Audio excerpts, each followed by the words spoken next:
Hello, my dear students. Good morning and Jai Shri Krishna to all of you. So, my dear students, in our previous lecture, we discussed about the internal energy and first law of thermodynamics.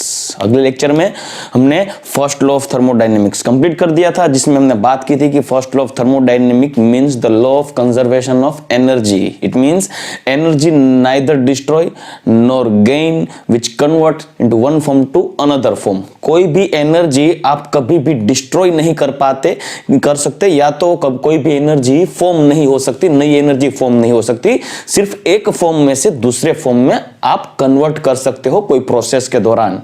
वही है first law of thermodynamics. First law of thermodynamics की application क्या है, कहां पे आपको use देखने को मिलेगा, उसके एग्जांपल्स हम आगे देखेंगे. मगर आज हम डिस्कस करने जा रहे हैं enthalpy state function. Enthalpy derived state function है. इंटरनल एनर्जी से एंथैल्पी कैसे अलग होती है, उन दोनों के बीच का डिफरेंस क्या है, वो आज हम देखेंगे. और एंथैल्पी और फर्स्ट लॉ ऑफ थर्मोडायनेमिक्स के बीच का रिलेशन भी देखेंगे. So first of all enthalpy.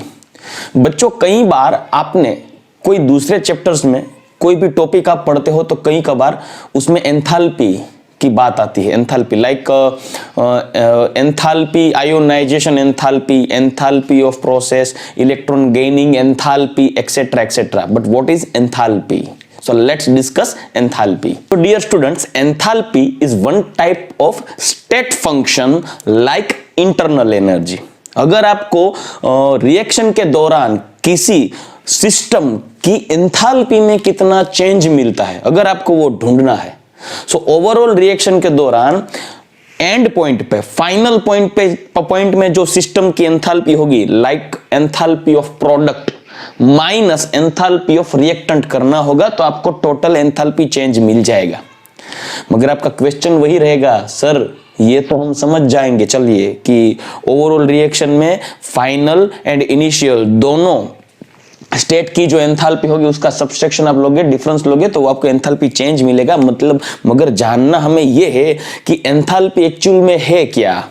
Enthalpy और इंटरनल एनर्जी दोनों एक ही टाइप के एनर्जी के ही फॉर्म है, मगर एंथैल्पी और इंटरनल एनर्जी में कौन सा डिफरेंस है, तो हम वो भी देखेंगे. मगर सबसे पहले हम बेसिक पॉइंट बात करते हैं कि enthalpy H is equal to internal energy U plus PV. PV means work. PV means work. आप सोचोगे कि सर पीवी का मतलब वर्क कैसे होता है, तो मैं आपको सबसे पहले वो समझा देता हूं कि पीवी का मतलब वर्क कैसे होता है. ये मैं आपको एक्स्ट्रा पॉइंट समझाने जा रहा हूं, बाद में ये पॉइंट आगे बढ़ाऊंगा. सबसे पहले enthalpy is equal to the summation of the internal energy of system and work on the system or by the system. work done on the system or by the system. मतलब कोई भी system की जो enthalpy होगी वो system की energy, internal energy and at constant temperature and constant volume, multiplication value of PV, it means work. So overall enthalpy of system is summation of work and internal energy. कैसे होता है, क्यों होता है, छोड़िए, बाद में देखते. सबसे पहले हमें यह देखना है कि पीवी को हम वर्क कैसे बोल सकते हैं. तो बच्चों, आप फिजिक्स में शायद पढ़ चुके होंगे आप सब कि अगर मेरे पास कोई सिस्टम है, सॉलिड सिस्टम है, सॉलिड, ठीक है, अभी मैं ये सिस्टम पे फोर्स अप्लाई करता हूं, force F. So due to applying of force on the system, if this system displaced on the direction of applied force, अगर आपने जो फोर्स अप्लाई कर दिया और वो फोर्स के डायरेक्शन में वो डिस्प्लेसमेंट दिखाता है. सपोज मेरे पास ये सिस्टम है, देख लो बच्चों. अभी मैं क्या करता हूं कि ये सिस्टम को मैं यहां पे फोर्स अप्लाई करता हूं. देखिए, फोर्स लगाया और ये फोर्स के डायरेक्शन में ये सिस्टम ने मूवमेंट कर दिया, डिस्प्लेसमेंट कर दिया, तो आप बोल सकते हो कि सर कुछ वर्क हो गया, वर्क हुआ, इसे वर्क बोलते हैं. मगर आप यहां पे फोर्स अप्लाई करते हो और सिस्टम में कुछ डिस्प्लेसमेंट नहीं दिख रहा, मतलब सिस्टम डिस्प्लेसमेंट नहीं दे रहा और सिस्टम वही का वही है, which can not move by applying of force. आपने फोर्स अप्लाई कर दिया और वो मूव नहीं कर सकता, ये तो मूव नहीं हो रहा, तो आप बोलोगे कि सर आपने फोर्स तो लगाया मगर कुछ वर्क नहीं हुआ, कुछ नहीं हुआ, तो वर्क नहीं हो पाएगा. तो तो वर्क कब होगा, आप किसे वर्क बोलेंगे? When we apply force on system and that system show the displacement on the direction of applied force, then is known as work. So due to applying this force, if this system displace from point A to point B, मतलब यहां से यहां पे आ गया system, तो यहां से लेके यहां तक का आपको डिस्प्लेसमेंट जो दिख रहा है वो होगा शायद डी. चलो, डी मींस डिस्टेंस, ठीक है, इतना आपको डिस्प्लेसमेंट हुआ. तो डिस्प्लेसमेंट होने की वजह से जो वर्क मिलेगा वो होगा force, applied force F into distance D. ये हो गया हमारा वर्क. जितना आप फोर्स लगा रहे हो वो फोर्स की जो इंटेंसिटी होगी उसके बेस पे अगर वो सिस्टम डिस्प्लेसमेंट दे रहा है तो उसका जो मल्टीप्लीकेशन वैल्यू होगा वो होगा ओवरऑल हो जाएगा वर्क. अब बोलोगे सर F इंटू डी हुआ वर्क, आपने यहां पे बोला P इंटू V हो गया वर्क. कैसे, मैं आपको दिखाता हूं. बच्चों ये तो हमने सॉलिड सिस्टम की बात कर दी. अगर मेरे पास कोई गैस भरा हुआ एक सिलेंडर है, मान लीजिए कि यहां पे एक सिलेंडर है, यहां पे पिस्टन है मेरे पास, पिस्टन से ये सिलेंडर को मैंने पैक कर दिया and we fill the gaseous molecules in the closed cylinder, and suppose the initial volume is V. सिलिंडरिकली जो ये सिलेंडर है उसमें जितना भी वॉल्यूम आपने जो गैस फिल कर दिया, तो ये यहां पे जितना गैस फिल हो गया, सपोज इसका वॉल्यूम हो गया V1. अभी मान लो कि हम कुछ बाहर से अप्लाई करते हैं फोर्स, तो फोर्स लगाओगे आप, सिलेंडर को धक्का लगाओगे ऐसे, तो क्या होगा, सिलेंडर अंदर की ओर भागने लगेगा. तो जब ये डिस्प्लेस होगा, अंदर की ओर जाएगा, तो इंटरनल प्रेशर बढ़ जाएगा, क्योंकि यहां पे अभी गैसियस मॉलिक्यूल एक दूसरे से बहुत दूर है. अभी जैसे आप फोर्स अप्लाई करते हो तो फोर्स की वजह से ये जो पिस्टन है वो अंदर की ओर मूव करेगा बॉटम साइड में. जैसे जैसे वो मूव करेगा, when it displace toward bottom side, then this gaseous molecules experiencing pressure, extra pressure, इन लोगों के बीच में प्रेशर बढ़ जाएगा. सोच सकते हो जैसे जैसे आप इसका वॉल्यूम कम करते जाओगे, प्रेशर लगाते जाओगे, वैसे वैसे गैसियस मॉलिक्यूल प्रेशर एक्सपीरियंस करते जाएंगे. तो ये क्या होगा, क्या कर रहे हो आप, प्रेशर बढ़ा रहे हो. So when we apply force, then that force work as a pressure, वो प्रेशर की तरह काम करेगा. तो जैसे सॉलिड सिस्टम में आप फोर्स अप्लाई करते हो, वैसे आप यहां पे प्रेशर P एक्सटर्नल, एक्सटर्नल मतलब बाहरी प्रेशर आप लगा रहे हो. तो क्या होगा, कांस्टेंट बाहरी प्रेशर लगाने की वजह से, due to the effect of pressure, this piston will move toward inner side and this gaseous molecules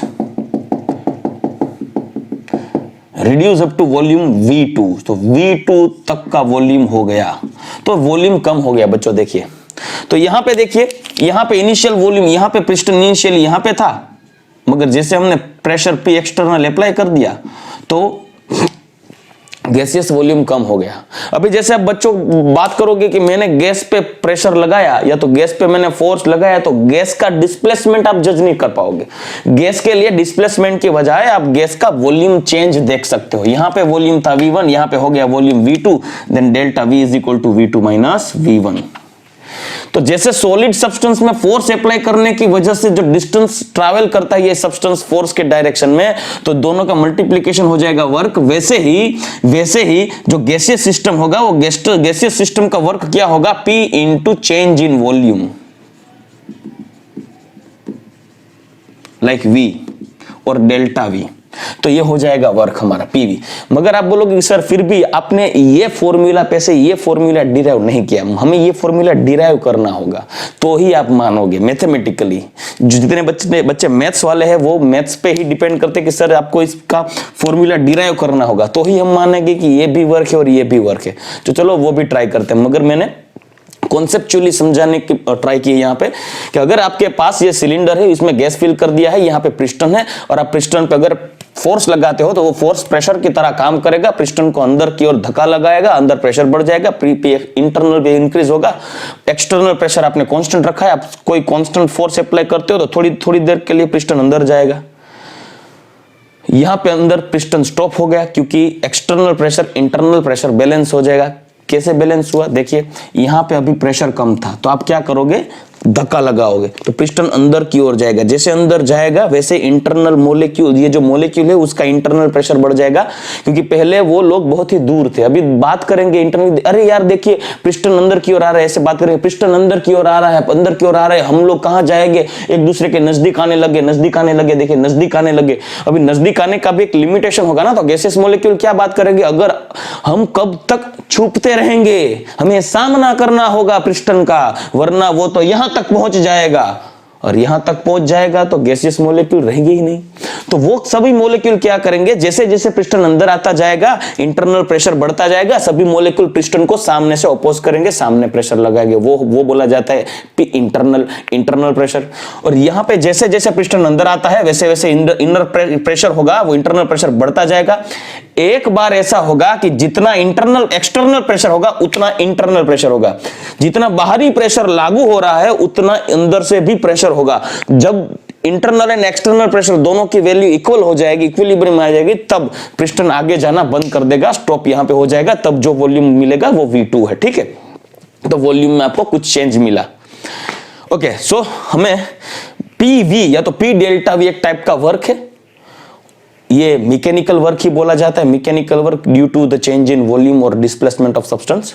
मगर हमें ये फॉर्मूला से ये फॉर्मूला हमें प्रूफ करना है, उसके बाद एंथैल्पी में आगे बढ़ेंगे। So you know that pressure P is equal to force by area, तो हम लिखते हैं directly F by A means area, force by area. Okay, so force F is equal to pressure P into area A. Pressure P into area A, the unit of area is meter square.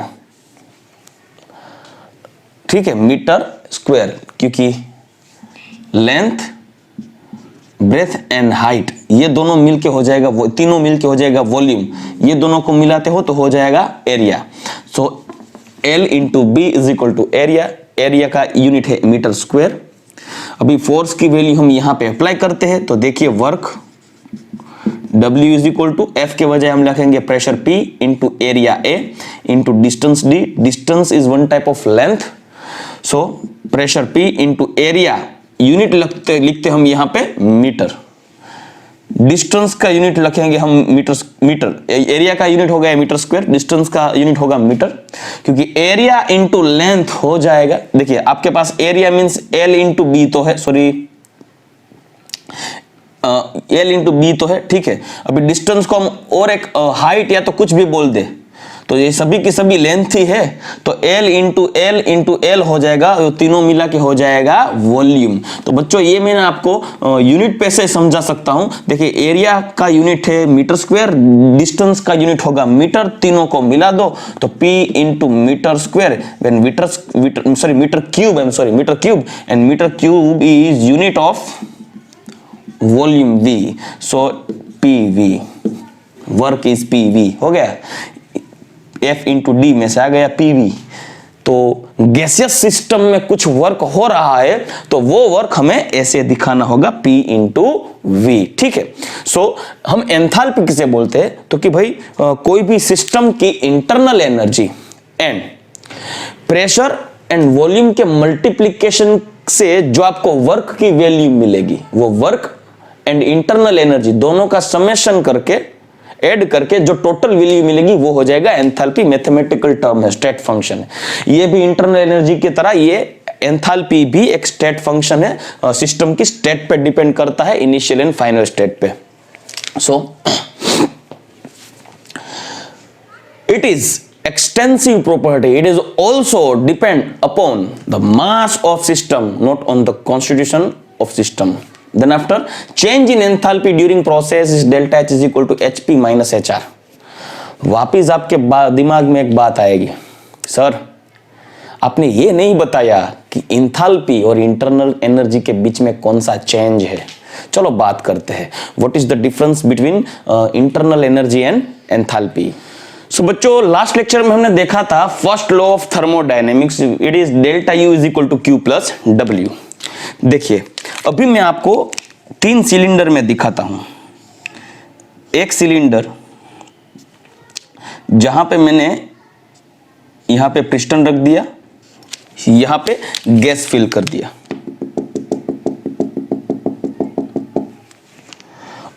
और reaction के दौरान अगर ये cylinder का जो piston है वो piston नीचे की ओर आ जाता है, नीचे की ओर आ जाता है। सपोज यहां पे पिस्टन का सिलेंडर आ गया। देखिए मैंने लास्ट लेक्चर में आपसे बात की थी कि when work done by the system, when work done on the system. देखिए यहां पे ये जो वॉल्यूम मिलेगा आपको गैस का वॉल्यूम, ये रिएक्शन के दौरान यहां पे वॉल्यूम था V1, ये हो गया V2। तो अगर रिएक्शन के दौरान अगर पिस्टन नीचे की ओर आता है या तो ऊपर की ओर जाता है, कुछ चेंज मिला सपोज। और यहां पे दूसरा एग्जांपल देता हूं, चलिए 3 पिस्टन रखता हूं। ये यहां पे पिस्टन ऊपर आ गए, यहां की ओर आ गया, देखिए यहां तक आ गया पिस्टन, ठीक है। तो अभी आप देखिए यहां पे उसका वॉल्यूम शायद V3 है, ठीक है। तो यहां पे देखिए V1 is greater than V2 where V1 is less than V3। तो ये रिएक्शन फर्स्ट है जहां पे आप देखोगे कि पिस्टन नीचे की ओर आ रहा है और ये वॉल्यूम कम हो रहा है। ये देखिए यहां पे क्या हुआ कि पिस्टन है जो पोजीशन में था, ये फर्स्ट वेसल है, ये सेकंड वेसल है, ये थर्ड वेसल है। During reaction the piston moves on the upper side of this cylinder, ऊपर की ओर आ रहा है तो वॉल्यूम बढ़ गया। वॉल्यूम बढ़ गया तो क्या होगा, work done on the system, क्योंकि वॉल्यूम डिक्रीज हो रहा है, work done on the system, and here work done by the system. Why? Because यहां पे वॉल्यूम डिक्रीज हो रहा है, यहां पे वॉल्यूम इंक्रीज हो रहा है। अभी आगे बात करते हैं। ये तो वर्क हो गया। So delta change in heat Q, ये रिएक्शन के दौरान जो भी हीट में चेंज मिलेगा, अगर आपने रिएक्शन के दौरान हीट अप्लाई कर दी है तो यहां पे Q प्लस होगा। अगर रिएक्शन के दौरान हीट बाहर निकल गई तो Q की वैल्यू माइनस होगी। अगर रिएक्शन में देखिए वॉल्यूम कम हो रहा है तो वर्क हो जाएगा कुछ। अगर रिएक्शन के अंदर वॉल्यूम बढ़ रहा है तो वर्क सिस्टम के द्वारा होगा, मतलब सिस्टम ने कुछ वर्क किया होगा, work done by the system, here work done on the system. मगर कुछ तो वर्क हुआ। मगर एक बात आप दिमाग में रखिए, if volume remain constant, volume remain constant, अगर रिएक्शन के दौरान वॉल्यूम में कुछ नहीं चेंज हो रहा, जैसे कि अगर मेरे पास एक सिलेंडर है, सिलेंडर में यहां पे मैंने पिस्टन रख दिया, यहां पे कुछ गैसियस सिस्टम फिल कर दिया, ये सिस्टम का स्टेट है A। अब ये रिएक्शन है, प्रोसेस हो गई, ये भी सिलेंडर, सिमिलरली पिस्टन यहीं पे है, ये वॉल्यूम है इसका, ये प्रोडक्ट है हमारी B, इसका जो वॉल्यूम है V1 उतना ही वॉल्यूम यहां पे V2 है। If V1 is equal to V2 during process, अगर रिएक्शन के दौरान गैसियस सिस्टम के वॉल्यूम में कुछ चेंज नहीं हो रहा, so volume V remains constant, तो क्या होगा, वॉल्यूम कांस्टेंट रह जाएगा। सो यहां पे देखिए इफ वॉल्यूम रिमेन कांस्टेंट, अगर वॉल्यूम कांस्टेंट हो रहा है तो अगर आपको पूछा जाएगा कि भैया ये रिएक्शन मैंने, जैसे हमने ये रिएक्शन देखा दो कि एक रिएक्शन ऐसा था जिसमें वॉल्यूम कम हो गया, एक रिएक्शन ऐसा था जिसमें वॉल्यूम बढ़ गया, तो वॉल्यूम कम होने की वजह से कुछ तो डेल्टा V मिलेगा, delta V is not equal to 0 यहां पे होगा, यहां पे भी delta V is not equal to 0 होगा, क्योंकि यहां पे वॉल्यूम बढ़ जा रहा है, तो V3 minus V1 not equal to 0 होगा। मगर यहां पे तीसरी जो रिएक्शन देखी आपने, उसमें आपको देखने को मिलेगा कि here during process V1 it becomes V2 similar, it means volume remain constant, and due to remaining constant volume of this gaseous system, so during whole process the change in volume becomes 0। So what work will be done, 0, कुछ नहीं हुआ, work ही नहीं हुआ। क्यों भाई, क्यों work नहीं हुआ? बिकॉज हमने आगे देखा work W is equal to P delta V but at constant volume,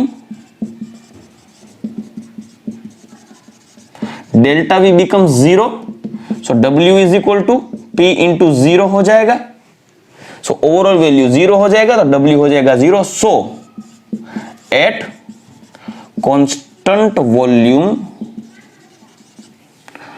as per first law of thermodynamics, as per first law of thermodynamics, delta U is equal to Q V plus W, but at constant volume V, यहां पे देखिए at constant volume, at constant volume remain constant, so the change in volume becomes 0, so W becomes 0. तो यहाँ पे ये value add कर दो at constant volume, delta U is equal to QV. तो आप यहाँ पे क्या बोल सकते हो कि eight constant volume V the change in heat during process is known as change in internal energy. Simple. अगर आप रिएक्शन के दौरान कुछ वर्क नहीं होने देते गैसियस सिस्टम में, अगर आप रिएक्शन के दौरान वॉल्यूम कांस्टेंट रखते हो, वॉल्यूम में कुछ चेंज नहीं होने देते, तो वो रिएक्शन के दौरान जितनी भी हीट का चेंज होगा वो सभी की सभी इंटरनल एनर्जी ही कहलाई जाएगी, इंटरनल एनर्जी का चेंज ही कहलाया जाएगा. ठीक है. So the change in heat at constant volume, ये फॉर्मूला के बेस पे आप थियोरेटिकली लिख सकते हो, change in heat at constant volume, change in heat at constant volume is known as change in internal energy. हो गया. ठीक है. तो आपके दिमाग में ये बात रहनी चाहिए पूरी जिंदगी भर. आपको आपके बच्चों को भी यही कहना होगा कि बेटा अगर रिएक्शन के दौरान गैसियस सिस्टम का वॉल्यूम वैसा का वैसा ही रहता है, it means during whole process volume of gaseous system remain constant, then work will be done 0. Work 0 ही होगा. और अगर वर्क 0 हो गया, so on the base of first law of thermodynamics Q will become 0 and Q will become 0, sorry I am really sorry, W will become 0, then Q is known as QV. V means constant volume. So the overall change in heat during whole process is equal to delta U at constant volume. Constant volume में work 0 हो जाएगा, तो reaction के दौरान जितनी heat का change होगा वही उसका इंटरनल एनर्जी का चेंज होगा. तो आपके दिमाग में दूसरी बात आएगी, अरे सर ऐसा है, अगर आप वॉल्यूम चेंज नहीं करते, अगर आप वॉल्यूम चेंज नहीं करते तो कांस्टेंट वॉल्यूम पे वर्क हो जाएगा 0, तो हीट का जो चेंज मिलेगा एट कांस्टेंट वॉल्यूम वही होगा इंटरनल एनर्जी चेंज. मगर मान लो कि सर वर्क हो गया, मान लो कि ये रिएक्शन के दौरान सिलेंडर ऊपर नीचे हो गया, मान लो कि रिएक्शन के दौरान सिस्टम का वॉल्यूम है वो चेंज हो गया, it means it will not become a constant volume. वो कांस्टेंट वॉल्यूम नहीं रहेगा, वॉल्यूम चेंज हो जाएगा. तो आप बोलोगे कि तब तो कुछ हीट का भी चेंज मिलेगा आपको, क्योंकि हीट का चेंज तो मिलने ही वाला है, मगर वॉल्यूम का चेंज होने की वजह से थोड़ी बहुत वर्क एनर्जी भी मिल जाएगी. तो तभी टोटल एनर्जी का चेंज कितना होगा, then the total energy change of whole reaction if work volume is not remain constant. Volume अगर कांस्टेंट नहीं है, then work will be done either on the system और बाय द सिस्टम. कुछ होगा.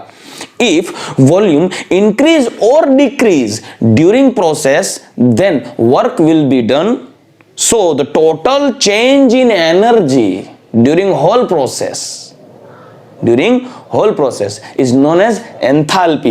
आप बोल रहे हो कि सर ये रिएक्शन के दौरान वर्क नहीं हुआ, वॉल्यूम को कांस्टेंट रख दिया, तो टोटल हीट का जो चेंज मिलेगा वो हो जाएगा इंटरनल एनर्जी. मगर वर्क हो गया तो क्या होगा, तो कुछ इंटरनल एनर्जी का तो चेंज मिलेगा ही, मगर साथ में थोड़ा वर्क एनर्जी भी ऐड करना होगा. इंटरनल एनर्जी तो अगर वर्क नहीं हुआ तो टोटल जो चेंज होगी हीट की, वो हीट का चेंज होगा आपका इंटरनल एनर्जी. ठीक है. यहां पे आप देखिए, मगर वो इंटरनल एनर्जी का चेंज तो हुआ ही होगा, मगर अगर साथ में वॉल्यूम चेंज होने की वजह से कुछ वर्क हुआ तो आपको वो इंटरनल एनर्जी के चेंज में थोड़ा वर्क ऐड करना होगा। वर्क जितना जो भी डिफरेंस होगा वो इंटरनल एनर्जी में आपको ऐड करना होगा ओवरऑल। तो टोटल जो एनर्जी मिलेगी वो क्या होगी, तो कि सर थोड़ी बहुत इंटरनल एनर्जी का चेंज और साथ में थोड़ा ऐड कर दिया वर्क का चेंज, या तो work done by the system और work done on the system, जो हुआ होगा वो W रखना होगा साथ में। तो इंटरनल एनर्जी के साथ अगर आप वर्क को जोड़ देते हो तो टोटल जो चेंज मिलेगा एनर्जी का वो हो जाएगा एंथैल्पी चेंज, डेल्टा H। मैं आपको ये रिएक्शन को प्रूव करके दिखा रहा हूं। आगे एक फॉर्मूला डिराइव करते हैं, चेंज इन एंथैल्पी।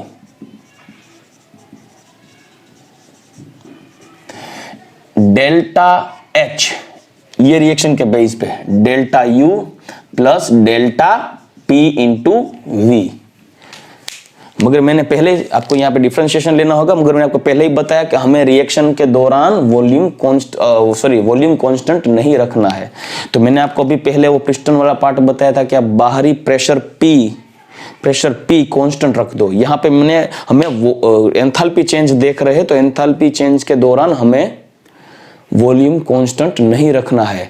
आप पिस्टन देखिए, मैंने आपको पहले बताया था कि यहां पे मैंने अगर पिस्टन ड्रॉ कर दिया, यहां पे मैंने गैस फिल कर दी। यहां पे अभी क्या कर रहे हैं हम, बाहरी कोई एक्सटर्नल P एक्सटर्नल हम कांस्टेंट अप्लाई कर रहे हैं यहां से, तो क्या होगा ये आगे बढ़ जाएगा। आगे बढ़ने से की वजह से पिस्टन सपोज यहां पे आ गया तो क्या होगा, ये सभी गैसियस मॉलिक्यूल का प्रेशर, इंटरनल प्रेशर इंक्रीज हो जाएगा, इंटरनल इंक्रीज हो जाएगा, वॉल्यूम कम हो जाएगा V2, ओवरऑल वॉल्यूम था V1। मगर ये पिस्टन अंदर कब गया, जब आपने बाहरी P एक्सटर्नल कांस्टेंट रख दिया। आपने कुछ बाहर से कुछ एक्स्ट्रा प्रेशर अप्लाई किया, वो प्रेशर एक्स्ट्रा प्रेशर बाहरी प्रेशर आपने कांस्टेंट रखा है, ठीक है। तो हमें अब क्या करना है, रिएक्शन में वॉल्यूम का चेंज करना है। अगर आप वॉल्यूम का चेंज करते हो तो प्रेशर कांस्टेंट हो जाएगा। देखिए मैंने आपको पहले बताया था आइसोकोरिक एंड आइसोबारिक, याद है आपको। अगर रिएक्शन आइसोकोरिक है तो आइसोबारिक नहीं हो सकती, अगर रिएक्शन आइसोबारिक है तो आइसोकोरिक नहीं हो सकती, ठीक है। पिस्टन वाला ही कॉन्सेप्ट सिखाया था मैंने आपको। तो यहां पे हमने क्या किया था, जब इंटरनल एनर्जी चेंज देख रहे थे तो change in heat at constant volume, then it is known as delta U। वो आइसोकोरिक प्रोसेस हुई होगी क्योंकि टोटल वॉल्यूम कांस्टेंट था तो वर्क नहीं हुआ। मगर अभी हमें क्या करना है, एंथैल्पी पढ़ने के लिए हमें वर्क भी ऐड करना होगा। और अगर आपको वर्क करना है तो आपको रिएक्शन आइसोकोरिक नहीं करनी है, आपको वॉल्यूम चेंज करना पड़ेगा। तो आपको क्या कांस्टेंट रखना होगा, pressure. So at constant pressure P external, volume will change from V1 to V2, volume में चेंज हो जाएगा। तो आपको प्रेशर कांस्टेंट रख के अभी वर्क करना है, कुछ वर्क करना होगा, बाहरी एक्स्ट्रा प्रेशर कांस्टेंट रखना होगा और वॉल्यूम को कम करना होगा, या तो वॉल्यूम ज्यादा होगा, कुछ तो वॉल्यूम में चेंज होगा एट कांस्टेंट प्रेशर P। तो यहां पे P कांस्टेंट होने की वजह से मैं बाहर निकाल लेता हूं, तो आपको फॉर्मूला मिल जाएगी delta H is equal to delta U plus P delta V। ये हो जाएगा हमारा work. So delta H is equal to delta U plus P delta V, ठीक है। ओके, तो ये फॉर्मूला मैंने डिराइव कर दिया कब, जब हम प्रेशर कांस्टेंट रखते हैं, प्रेशर कांस्टेंट रखते हैं। तो एक ही बच्चों आपके दिमाग में होनी चाहिए, if reaction or process occurs at constant volume, then the change in heat is known as an internal energy change, and any process occurs at constant pressure, then delta P हो जाएगा 0। तो प्रेशर कांस्टेंट होगा, वो आगे ले लेते, constant है उसका डिफरेंशिएशन नहीं होगा, इसे हम आगे निकाल लेते, तो डेल्टा V हो जाएगा P डेल्टा V। वॉल्यूम में आपको चेंज मिलेगा V1 से V2। So it is the formula for the calculation of different types of numericals on the base of enthalpy and internal energy. Delta H is equal to delta U plus P delta V। ये formula आपको याद रखना होगा, theory से better है कि आपको ये फॉर्मूला ही याद रखना है, क्योंकि इस टॉपिक के बेस पे आपको फॉर्मूला पूछा जाएगा। और एक बात आपको दिमाग में रखनी होगी, एट कांस्टेंट, बार बार बोल रहा हूं, एट कांस्टेंट वॉल्यूम हीट में जो चेंज मिलेगी वो होगी आपकी internal energy change, and then constant pressure जो हीट में चेंज मिलेगा वो होगा एंथैल्पी चेंज। वो भी मैं आपको प्रूफ कर देता हूं। जैसे ये हमने QV प्रूव कर दिया, ऐसे हमें आगे देखना होगा QP is equal to delta H। कैसे, वो हम बात करते हैं। देखिए हमने ये सिलेंडर ले लिया, ये सिलेंडर में इनिशियल प्रेशर था, सॉरी यहां पे गैस फिल कर दिया था मैंने, ठीक है, ओके। चलिए अभी हम यहां से P एक्सटर्नल अप्लाई करते हैं, कांस्टेंट प्रेशर। तो पिस्टन ये पोजीशन जब यहां पे वॉल्यूम था V1, अभी ये P प्रेशर कांस्टेंट रखने की वजह से ये पिस्टन था वो यहां तक आ गया। सपोज मान लीजिए पहले यहां पे था, तो अभी जो आपको वॉल्यूम मिलेगा वो वॉल्यूम हो जाएगा V2। So you can see V2 minus V1, change in volume delta V। मगर V2 से V1 बढ़ा वाला है तो delta V will become minus negative. So work is equal to P delta V, मगर डेल्टा V तो minus है तो W is equal to minus P delta V, ठीक है। So on the base of first law of thermodynamics, delta U is equal to Q plus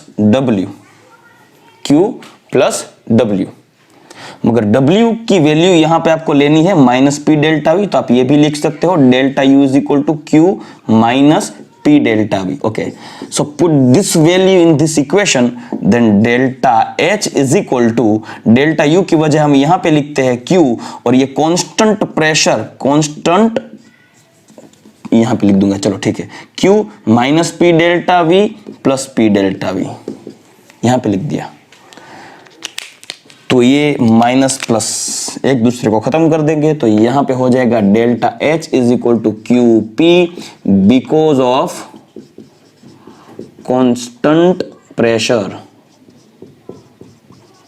because of constant pressure. तो ये formula के base पे आप क्या बोल सकते हो, जैसे कि हमने यहां पे लिखा change in heat at constant volume is known as change in internal energy change, वैसे change in heat at constant pressure is known as enthalpy change. अगर आप कोई कांस्टेंट प्रेशर रिएक्शन को कांस्टेंट प्रेशर पे करते हो और आपको जितनी भी हीट की चेंज मिलेगी वो आपकी एंथैल्पी चेंज होगी, ना कि इंटरनल एनर्जी चेंज। क्यों भाई?